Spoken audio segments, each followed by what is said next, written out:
So I'm just gonna do a really quick tutorial on some of the questions I've gotten on Instagram and on Facebook regarding the haunted house manicure that I've posted recently. Um, so I've already prepped a couple of nails. So I have my base coat, which is my Linby polish. And for this tutorial, I actually did a coat of the LA Colors Glow in the Dark over the base coat, like the whole nail. What I did for the manicure that I have on now is I just colored in the windows on this hand.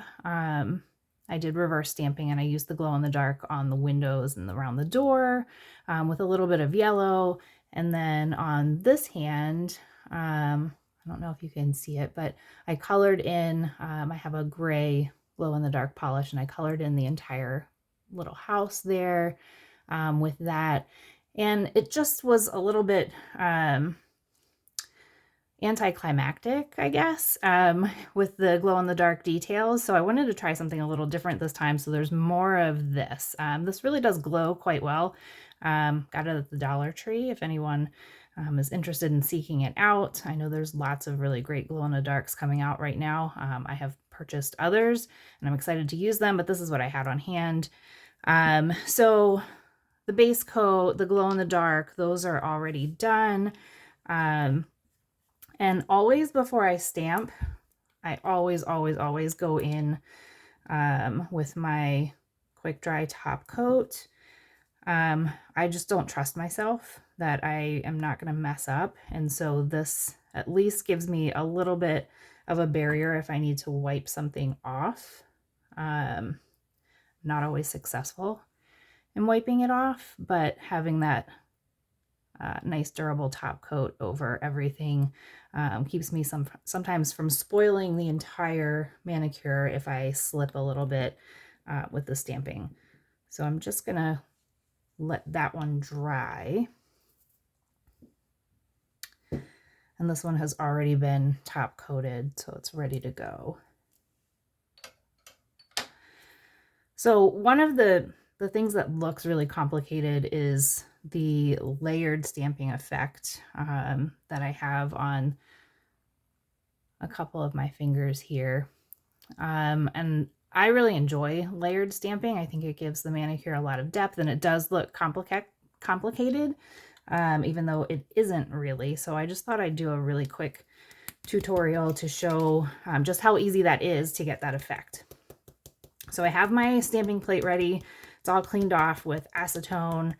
And I have my stamping polishes ready to go as well. So this time I'm using Maniology Storm Cloud and the Straight Up Black. And the stamping plate I mentioned in my post, this is Pretty Fingers by Robin on Facebook. If you don't have any of her plates and you love stamping, you are missing out. These are amazing. This plate is tricky. So anytime you have really wide designs, hers are etched really nice and deep, but it's still really difficult to scrape a wide design and not pull all of the polish out of it. So I will probably struggle with this and I might have to edit some of that struggle out. But we're going to give it a go. So what I do first, so for the background tombstones, I want them to look further away and like they're in the distance. So I'm going to go in with the gray first because I don't want them to stand out as much. I could go with a lighter gray. I just wanted something that popped a little bit more against the nail.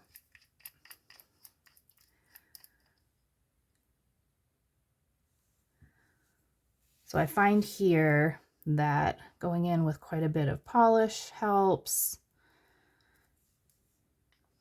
I know a lot of people use the really little tiny scrapers, and I did for probably the first year that I stamped, and I struggled.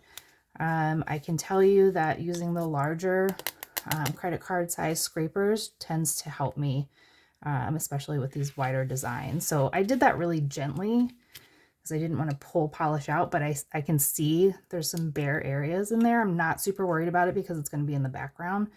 I'm just going to roll this across. And if you can see, I've picked up most of that. So I will go in, and somewhere around here I have some tape.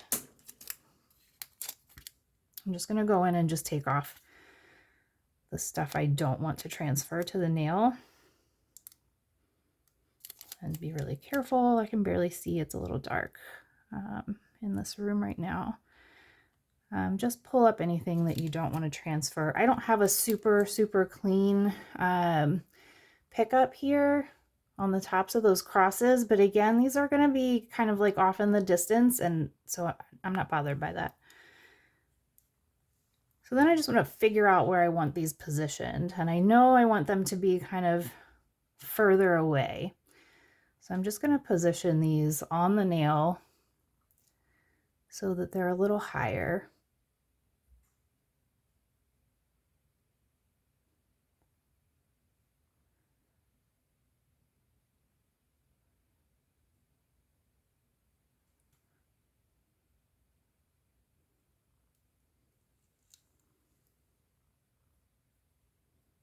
So I didn't get a great transfer on that. And I think because I'm talking, I'm letting things sit too long. So what I could do here, if I cared a whole lot, and again, I'm going to stamp over this. This is going to be layered. So that's part of the beauty of layering, is that you can cover up some of your mistakes. So I'm not going to stress over it. If it were on my nail, I'd be stressing over it just a little bit, but not much. So anyway, we've got some tombstones there that are going to be in the background. I'm just going to clean off. I have my little sticky roll here. Clean off what's left. And I'm going to try to do better with the black because the black is going to be right up front. So I do want that to actually pick up well. So we'll clean up the stamping plate a bit here. Make sure everything's patted down on all the corners. And we're going to go in with the black for the second layer.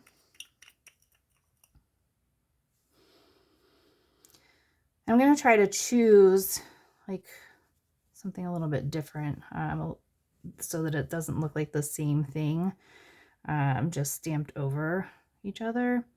But I also want to be mindful that I want to cover up some of what I've got there. So I'll probably just do this side, just the opposite side, and see what comes out and try to position it so that it covers. So again, I'm going to go just basically flat across that.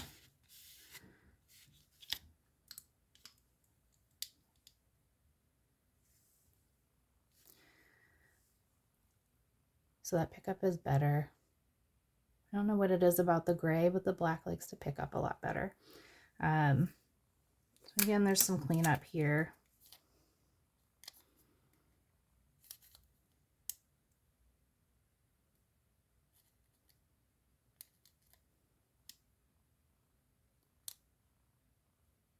I would usually be moving a lot faster than this. Okay, so that looks good. Be mindful of these edges. Sometimes they can transfer some weird stuff. All that mess on the bottom I'm not going to worry about because I can probably go back and fill that in if it does transfer. I kind of want some of that. All right, so again, this is what we have. And then we're ready to just put some more stuff in here. So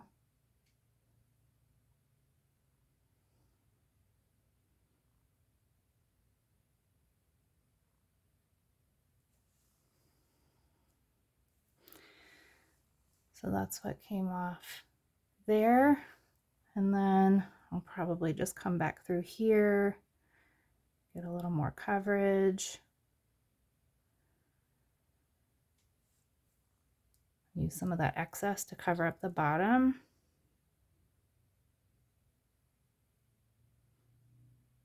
Some of it you're not really going to be able to see, but I like to use what's on the stamper head left over to kind of color in those areas where you have bald spots. I call them bald spots. It's not going to pick up, so what we're going to do, because it's pretty dry and it's dried very quickly, what we'll do is set that aside, and you can go in with a little bit of the sticky base coat and let that dry and tack down a little bit. And then go back in and it will pick up.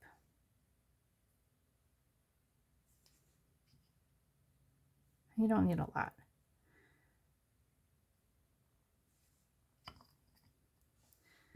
And if it looks like it's not smooth when you're doing this, no big deal. You're going to put a top coat over it, so I would not even worry.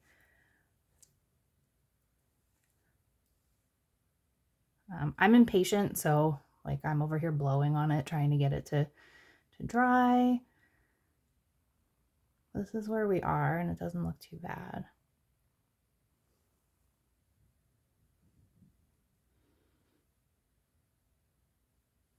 The thing you want to be careful about with the sticky base coat is that if you jump the gun and you go in too quickly, you are going to end up smearing stuff. So just like give it time, especially if you're reverse stamping. I've made that mistake where you do all of this beautiful work with your reverse stamping and then you go in and try to stamp on a too wet sticky base coat and you haven't allowed your stamper to dry with your reverse stamping, and it ruins everything. So a little bit of patience. And then I'm going to kind of fill things in.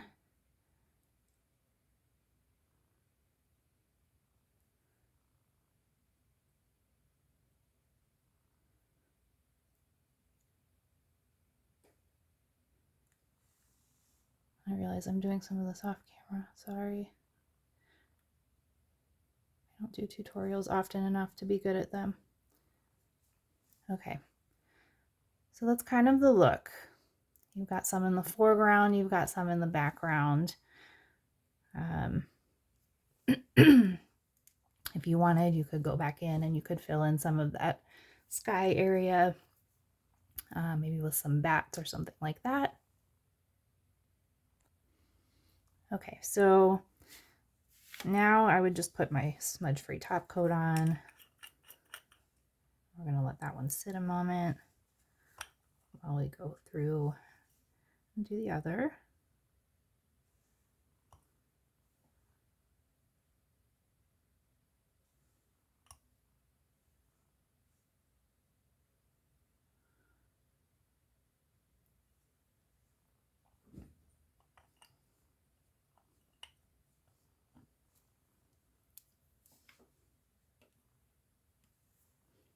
And then the next one I wanted to just try to stamp the little haunted house on it with the glow in the dark underneath and not worry about the reverse stamping and see if the effect is any better than what I got on my own nail.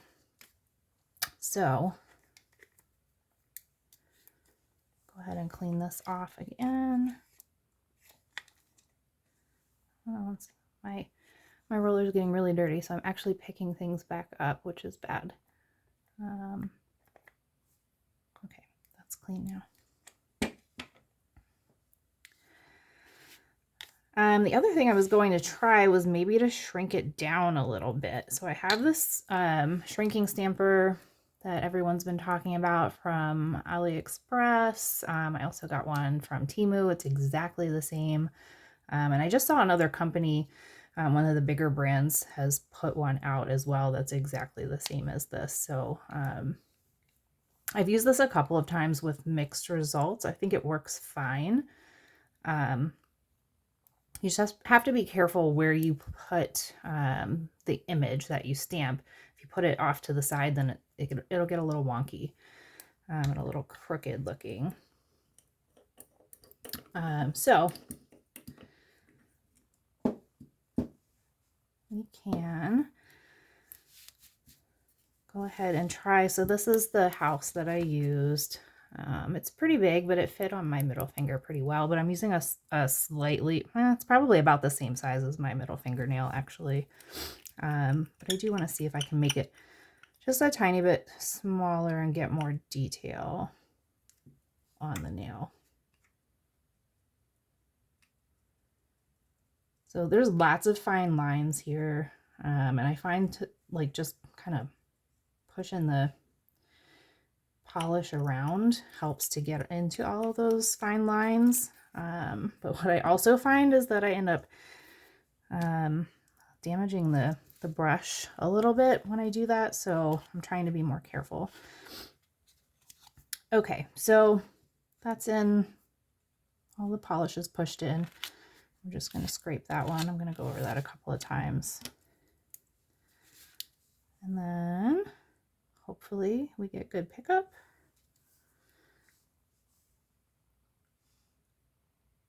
Okay, that looks pretty good to me. So I'm not wearing my glasses. I'm trying to look at it through a camera. But it looks pretty detailed, so I think we're good to go there. I don't even see anything that I really need to take off of this, so no cleanup necessary. I only picked up what I wanted, which is great. So then, again, we're going to just try to position this on the nail where we want it and get as much detail as possible. Press it, roll back and forth. Roll it off the nail. And that looks really good. I'm just going to clean up those edges a little bit and smush some things down that stuck up a little bit. This is my first time stamping on press-ons also. I just got a cheapy $3 pack of press-ons on Amazon to make this easier because I'm not ready to give up my haunted house nails. Okay, so that's it. That's hopefully everything in the background glows.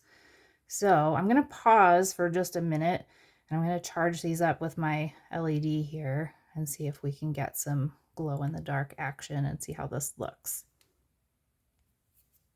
Okay, y'all, it's been a long day and it's late and I totally forgot I was going to use this stamper. I went on autopilot. So I'm just going to try that out just so you can see how it does. So I twisted this all the way up. So now it's kind of bulging that stamper out. I have no idea if you can see that. So it's pushing on the stamper a little bit.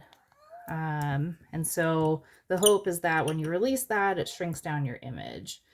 So we're going to go in again. I don't know if you guys can hear, but my cat is singing in the background. He wants attention. I have been in continuing education all day virtually since like 11 a.m. and he has gotten very little attention today. His name is Chicken. He's adorable. He's very demanding. Okay, so we're going to go in and try to pick up this image on the shrinking stamper and see how this goes. Looks great. Okay, so what I love about this stamper is that you can just pop this off and that'll shrink that down just the littlest bit, not a huge amount, but enough that it makes a difference. You can kind of see them side by side a little bit.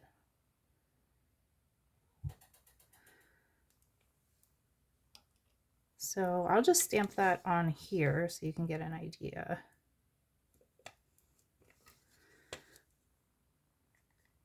Let's see if I can get just a quick regular one right next to it and see what the difference is.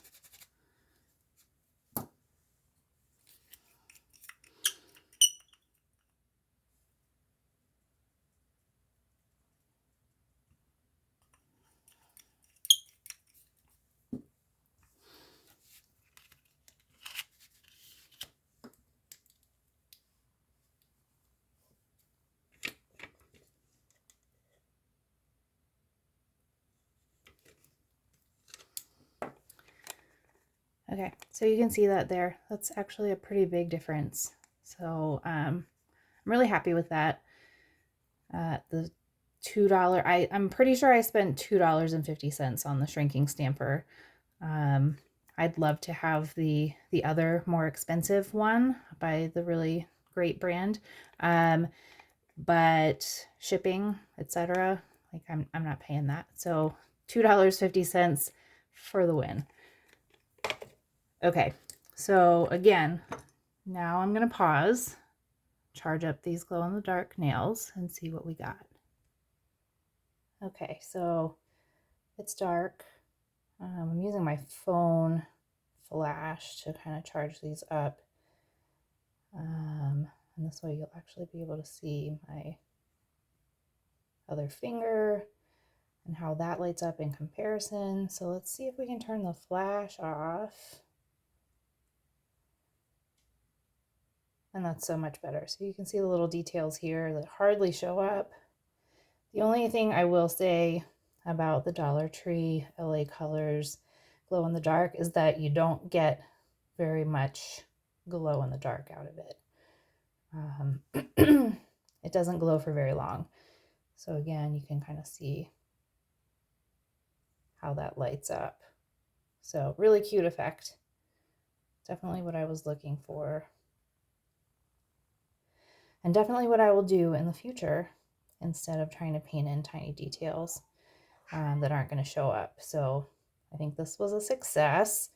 Again, the layering, super easy. Didn't come out as neat on the press-on as it did on my fingertips, but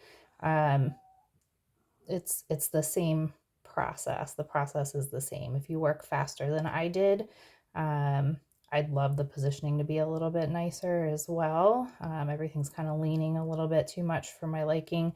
I like how on my nails they're actually standing straight up and down, but like, you know, slow down, take your time. That's going to come out super easy. So thanks for watching. Bye.